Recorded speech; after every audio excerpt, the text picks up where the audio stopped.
മുഹമ്മദ് സ്വാലിഹ് മൗല റളിയല്ലാഹു അൻഹു പാടത്തായിൽ സ്വാലിഹ് മൗല എന്നുള്ള പേരിൽ പ്രശസ്തരും നിയാല മൗല റളിയല്ലാഹു അൻഹുവിൻ്റെ ഷെയ്ഖുമാണ് മുഹമ്മദ് സ്വാലിഹ് മൗല റളിയല്ലാഹു അൻഹു.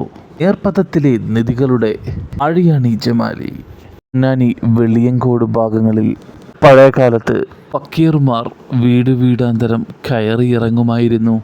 അരിയോ പൈസയോ ആയിരുന്നു അവരുടെ മുഖ്യ ലക്ഷ്യം. അതേ നാട്ടിൽ വെച്ച് ഒരു ഉമ്മയുടെ അരികിലേക്ക് ഒരു ഫക്കീർ കടന്നു വന്നു. ഒരു യാചകനാണെന്ന് വെച്ച് ആ ഫക്കീറിനോട് ഉമ്മ പറഞ്ഞു, ഇവിടെ പൈസയൊന്നുമില്ല, അരി തരാം.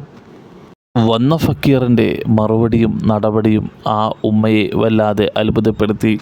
നിങ്ങൾക്കൊരു ആൺകുഞ്ഞ് ജനിക്കുമെന്ന് പറഞ്ഞ് ഫക്കീർ ഉടൻ അപ്രത്യക്ഷമായി. കാലങ്ങൾക്ക് ശേഷം ആ ഉമ്മ ഗർഭിണിയായപ്പോൾ വീണ്ടും ആ ഫക്കീർ വീട്ടിൽ വന്നു. കുട്ടിക്ക് മുഹമ്മദ് സാലിഹ് എന്നുള്ള പേര് ഇടണമെന്ന് നിർദ്ദേശിച്ചു. അങ്ങനെയാണ് ഹിജറ വർഷം 1308 സൗഭാഗ്യതാരകം ഉദയം ചെയ്യുന്നത്. ആത്മിക ലോകത്താണ് മകൻ്റെ ചിന്തയും മനസ്സുമെന്ന് മനസ്സിലാക്കിയ ആ ഉമ്മയുടെ സമ്മതത്തോടു കൂടിയാണ് തൻ്റെ 15ാമത്തെ വയസ്സിൽ വീട് വിട്ടിറങ്ങുന്നത്. അതൊരു ദീർഘമായ ഒരു യാത്രയായിരുന്നു. വിവാഹത്തിന് വേണ്ടി വീട്ടിലേക്ക് തിരിച്ചു വന്നെങ്കിലും വീണ്ടും യാത്ര തന്നെ. ആ ഇടക്കാണ് നാഗൂർ ഷാഹുൽ ഹമീദ് തങ്ങളുടെ മക്കാമിലേക്ക് എത്തിപ്പെടുന്നത്.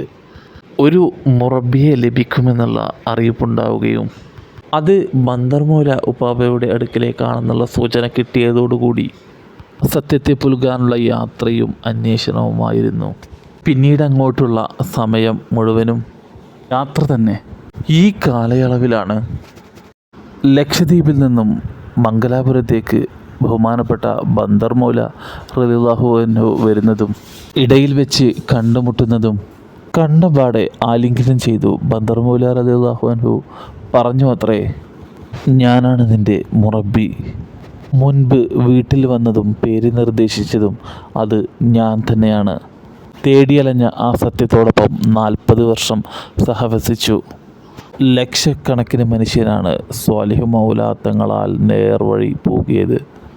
പാടത്തായിൽ മൗല എന്ന ഈ കാരുണ്യമഴ കണ്യാല മൗല റളിയല്ലാഹു അൻഹുവിലേക്ക് ഈ ഖിലാഫത്തിൻ്റെ ഉത്തരവാദിത്വം ഏൽപ്പിച്ച് നമ്മുടെ മുന്നിൽ നിന്നും മാറി നിന്നത് പരിശുദ്ധ മാസമായ റബീഉൽ അവ്വലിന് 28-നായിരുന്നു. മഹാനായ ശൈഖുന കണ്യാല മൗല റളിയല്ലാഹു അൻഹുവിന് ശേഷം ബഹുമാനപ്പെട്ട ചപ്പാരപ്പട ഉസ്താദാണ് ഈ മഹനീയ തെരീക്കിലേക്കുള്ള ഹക്കായ വഴി. എല്ലാവർക്കും വീഡിയോ ഇഷ്ടപ്പെടുമെന്ന് കരുതുന്നു. എല്ലാവരും ആത്മാർത്ഥമായി എനിക്ക് ദുആ ചെയ്യുക. അസ്സലാമു അലൈക്കും.